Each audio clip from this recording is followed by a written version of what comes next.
This talk is sponsored by the Foundation for Economic Education. I'm really happy to be here and to talk both about my company, Emergent Order, because I am a little bit of a narcissist, and about the concept of Emergent Order, because I think it's actually the most important concept that human beings seem to have such a hard time actually understanding. We can get glimpses of it, and yet it doesn't really live in our bones. It's not something that we get, that we feel. We feel the opposite. And so I want to walk through that. And to get there, I want to start with sort of my own story and how I discovered this concept and why I would name my company after it. So I had a somewhat unusual path to these ideas. I spent the past 12 years as a creative director and a director in broadcast television. Great people. I mean, I have a lot of friends I love dearly. I learned a lot, and I got to work with amazing people that could create and produce amazing stories that touch the heart. And I think that that's something that's generally lacking in this realm of ideas of ours, is bringing them back to the heart, because I think that the heart is actually the path to the head. I don't think things stick in the head unless they feel right in the heart. And one of the things that I did as a creative director for these networks is I had to be persuasive. So it's sort of I'm very much the voice guy in this presentation. I'm not going to talk much about exit other than leaving these places, but I had to try to convince people that they should tune in at a specific time on a specific day to a network to watch a show that I myself wasn't going to watch. And my partner Josh is here operating the camera, and we would joke that we don't even watch this network. Like this, and yet so we had to really engage our empathetic senses to do the job.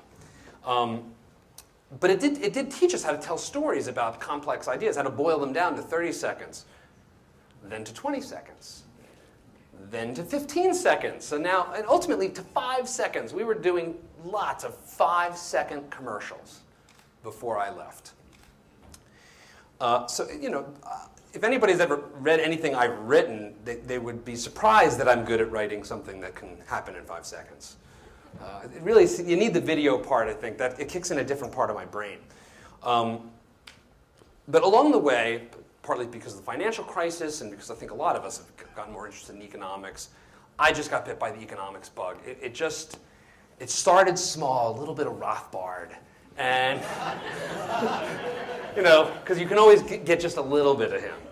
And it just grew, and it just became something that became a really intense passion of mine. And yet, as I read it, as I came to think I sort of understood some of these things, found them exciting, I also found sort of the language of economics and of economics professionals a little challenging. Here is how economists talk about trust. It's interesting. Math is a kind of language, and so I think in a certain sense it's no different than sort of talking through, the trust game. But the problem with math, and the problem with the use of math in economics, is that it imputes a precision that actually doesn't exist in the social world. Each one of the variables, whatever they are, and there's some Greek symbols there, I don't know what they're called, suggests that there's a precise answer. There's a joke that economists, macroeconomists have a sense of humor because they use decimal points in their, the multiplier will be 1.54. That's funny. That's an interesting one. So the way I would approach trust is a little different. What I'm going to show you now isn't something I've produced, but it's more my language, more my style for coming at this kind of subject.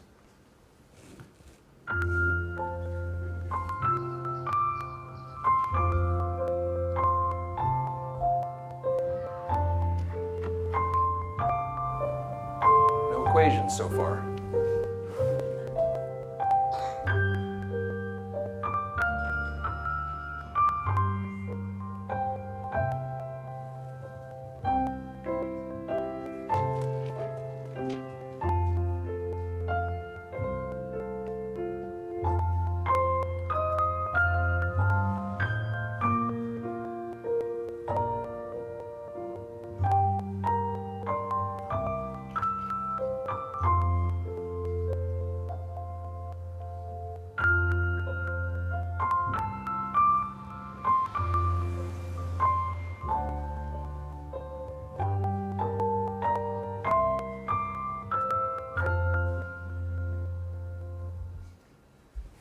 little better than this, right? I mean, you know, trust is actually really complicated, and yet it's also really simple. So you have to get at the texture of it.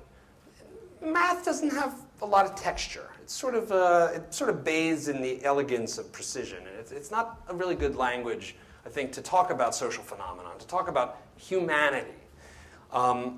So, you know, as I was trying to understand the changes in the world around us, I fixated on a debate between two dead economists, because why wouldn't that be the place to go? John Maynard Keynes and Friedrich Hayek. And if you've seen the videos, and I'm going to share a section of one with you soon, I take a slightly different approach to these two gentlemen than I think they probably were expecting to have ever happen. But before I do that, I was recently tagged in a Facebook post. You want to talk about emergent order. And it said, John Papola, eat your heart out. And it linked to a paper. And in that paper, the paper said, Keynes versus Hayek on asset prices. And it included pages of this. At first I didn't understand what it meant. And I was like, oh, I see. So this is the other way to do it. Raise your hand if you can read any portion of this. So, okay, you guys are really impressive. Very smart audience. I decided to take a different approach, and I'd like to share a little bit with you now. Which way should we choose? More bottom up or more top down? The fight continues. Keynes and Hayek second round. It's time to weigh in. Or from the top or from the ground. Let's listen to the great Keynes and Hayek throwing down. Jobs are a means, not the ends in themselves. People work to live better, to put food on the shelves. Real growth means production of what people demand. That's entrepreneurship, not your central plan. My solution is simple and easy to handle. It's spending that matters. Why's that such a scandal? Money sloshes through the pipes and the sluices, revitalizing the economy's juices. It's just like an engine that's stalled and gone dark. To bring it to life, we need a quick spark. Spending's the lifeblood that gets the flow going. Where it goes doesn't matter, just get spending flowing. You see slack in some sectors as a general glut, but some sectors are healthy, only some in a rut. So spending's not free, that's the heart of the matter. Too much is wasted as cronies get fatter. The economy's not a car, there's no engine to stall. No expert can fix it, there's no it at all. The economy's us, we don't need a mechanic. Put away the wrenches, the economy's organic. Which way should we choose? More bottom up or more top down? The fight continues. Keynes and Hayek second round.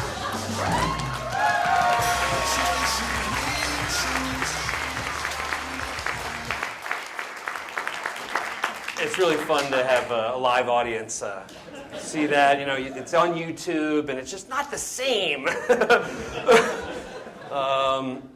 So let's see here. We don't need to watch it again. So one of the things that was amazing about making, and this was a segment from the second video. There was actually a first one, so this was a sequel called Fear the Boom and Bust. One of the things that was so amazing is that the whole point of these videos for me was to get across the ideas of Friedrich Hayek in comparison to the mainstream of Keynes.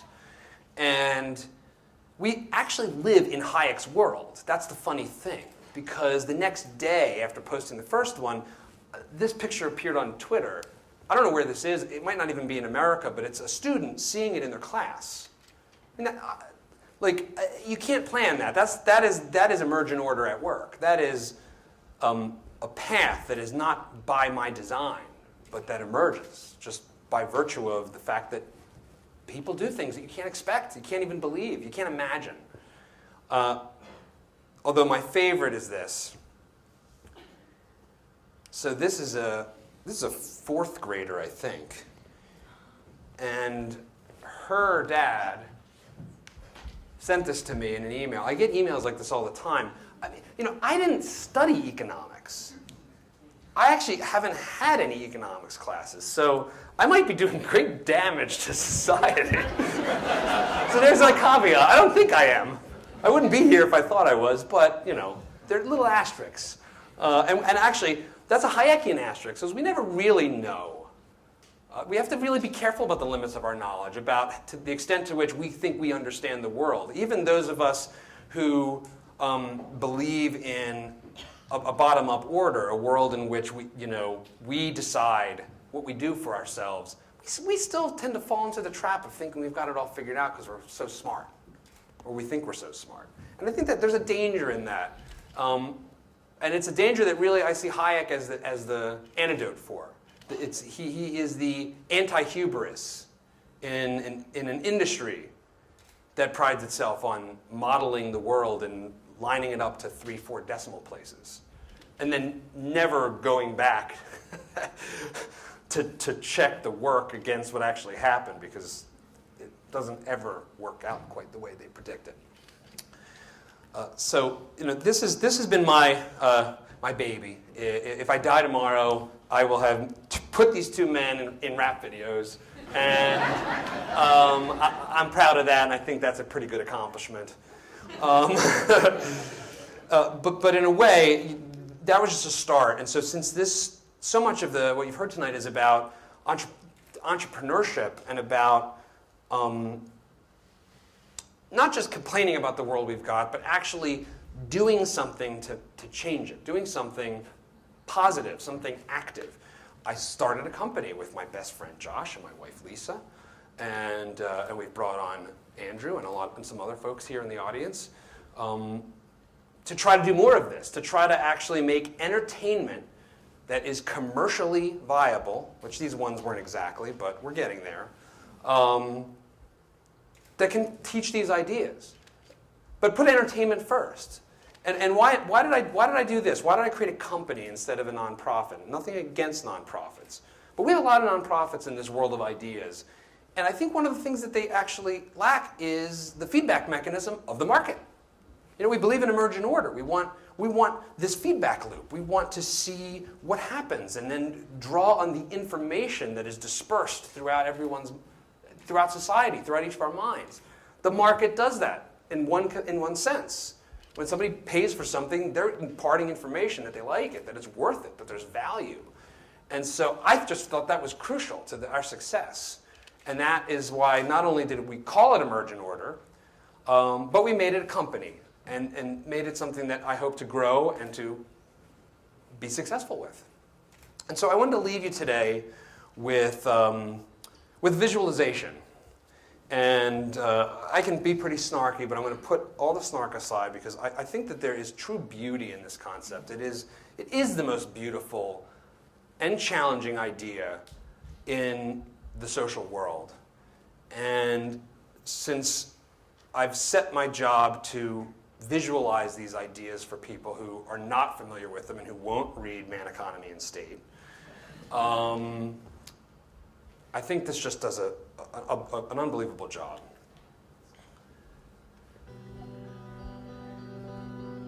So these are starlings. And when you look at them, what you see is the beauty of emergent order. They're dancing, but there's no one to lead their dance. There's no choreographer. They're producing art, and yet there's no artist, there's no auteur to put the pen to page. There is no leader here. And when you look closely, as you do here, it looks like chaos. It looks like anarchy. It's scary. Just like our lives can be scary. We see the chaos at the ground level. And so it's hard for us to pull back and see this beauty of the order that emerges in society. It's hard for us to visualize this moment for humanity. And yet humanity is always portraying this if we look. One of the things that's so special about people is that we can actually analyze our world. We can try to understand it. We can try to empathize and create. But the birds have an advantage on us. Because while they can't understand the beauty, at least I don't believe they can, that frees them from fighting it.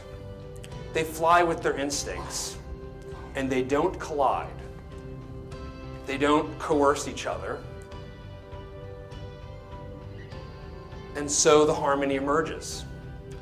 But because we have this ability to understand, we also have this ability to attempt control in a way that the natural world cannot.